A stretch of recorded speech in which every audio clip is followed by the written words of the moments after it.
जय सिया राम। संकट से हनुमान छुड़ावे, मन क्रम वचन ध्यान जो लावे। हनुमान जी की महिमा अपरंपार है। कई भक्तों के हमें अनुभव प्राप्त होते रहते हैं। उनमें से आज का जो यह अनुभव है, इस अनुभव में एक भक्त ने बताया है कि कैसे उनके जीवन में इतना बड़ा संकट आ चुका था और उन्होंने हनुमान जी के इस पूजा से, सिर्फ हनुमान जी के इस पूजा से उनके सारे संकट दूर हो गए।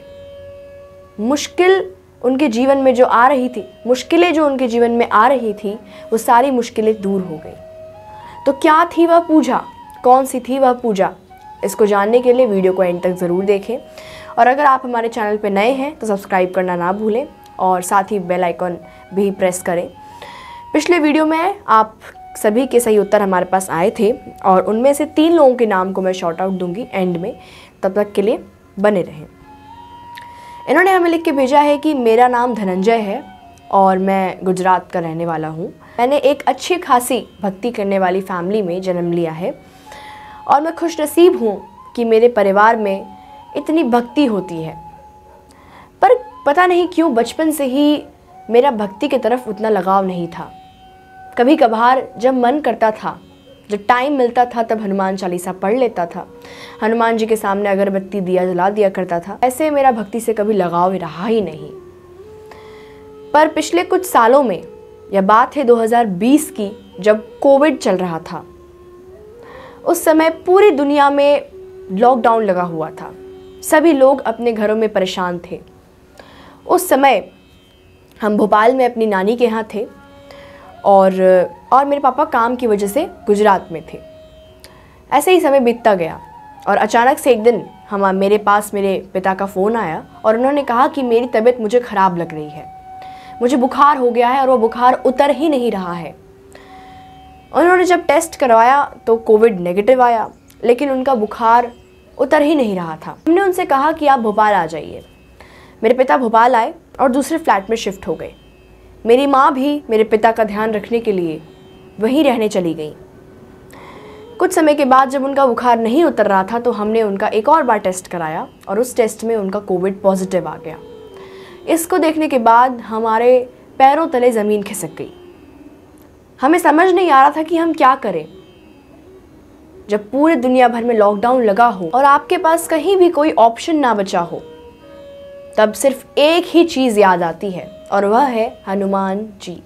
मेरे मामा ने मुझसे कहा कि तुम हनुमान चालीसा का पाठ करना शुरू कर दो, क्योंकि हनुमान जी संकट मोचन है और वो तुम्हारे जीवन से सारे संकटों को हटा देंगे। मैंने वैसा ही किया। मैंने हनुमान चालीसा करना शुरू कर दिया और 21 दिनों तक का संकल्प रखा। मैंने 21 दिनों तक हनुमान चालीसा का पाठ किया और मुझे फ़ायदा भी मिला। मेरे पापा की तबीयत धीरे धीरे ठीक होने लगी, वो रिकवर करने लगे। कई बार उनके कई टेस्ट अच्छे भी होते और कई टेस्ट खराब भी होते। तभी मैंने हनुमान जी की भक्ति भाव से पूजा आराधना की, हनुमान चालीसा का लगातार पाठ किया, निरंतर पाठ किया और हनुमान जी से सिर्फ इतनी ही प्रार्थना की कि हे हनुमान जी, बस ये जैसा भी संकट है यह टल जाए। और आप मानेंगे नहीं कि सिर्फ 21 दिनों तक के संकल्प से मेरे पापा ठीक हो गए। जब उन्होंने बाद में टेस्ट कराया तो उनका टेस्ट नेगेटिव आया और यह काफ़ी खुशी की बात थी। मेरी पूरी फैमिली ने साथ मिलकर हनुमान जी को धन्यवाद दिया और हनुमान जी को प्रसाद भी चढ़ाया और मेरे पापा आज बिल्कुल स्वस्थ हैं। इसलिए जितने भी भक्तगण इस वीडियो को देख रहे हैं, उनको मैं बस यही कहना चाहता हूँ कि हनुमान जी पर अटूट विश्वास रखें, उनकी भक्ति करते रहें, क्योंकि हनुमान जी आपका साथ कभी नहीं छोड़ते हैं। आप हनुमान जी का भक्ति भाव से पूजन करते हैं तो हनुमान जी आपको उसका फल भी देते हैं।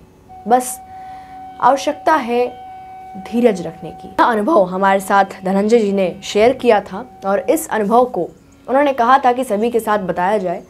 और इस अनुभव में हमें साफ साफ ये पता चल पा रहा है कि हनुमान जी के लिए कुछ भी असंभव नहीं है। बस आपको आवश्यकता है हनुमान जी की भक्ति भाव से पूजा करने की। और जैसा कि इन्होंने बताया कि इन्होंने 21 दिनों तक का संकल्प किया था, तो जितने भी भक्तगण अभी किसी भी समस्या में फंसे हैं, बस वह 21 दिनों तक का संकल्प करें हनुमान चालीसा का, उनके जीवन से सभी संकट टल जाएंगे। तो जैसा कि पिछले वीडियो में मैंने आपसे एक प्रश्न पूछा था, और वह प्रश्न था कि जब हनुमान जी लंका की ओर जा रहे थे तब समुद्र में उन्हें कौन सी राक्षसी मिली थी, और कई सारे लोगों ने उसका सही उत्तर हमें कमेंट में लिख के भेजा था, लेकिन उनमें से सिर्फ 3 लोगों के नामों को मैं शॉर्ट आउट दे पाऊँगी। सबसे पहले हैं काजल जी, जो कि जिला हाथरस से हैं। उन्होंने लिखा है कि सुरसा नाम की राक्षसी थी। आपका बहुत बहुत धन्यवाद काजल जी। उसके बाद हैं संजय कुमार जी, जो कि बागपत यूपी से हैं। इन्होंने भी हमें सुरसा लिखा है। आपका बहुत बहुत धन्यवाद। उसके बाद है रूपाली पाठक जी, जो कि यूपी से हैं। आपका भी बहुत बहुत धन्यवाद। तो यह जो लोग थे जिन्होंने हमें सही उत्तर लिख के भेजा था कि आज का जो यह प्रश्न है वह यह है कि हनुमान चालीसा किन्होंने लिखा था, हनुमान चालीसा का पाठ किसने लिखा था। इसका सही उत्तर हमें कमेंट बॉक्स में दीजिए, और अगले वीडियो में आप सभी के नामों को मैं शॉर्ट आउट दूंगी।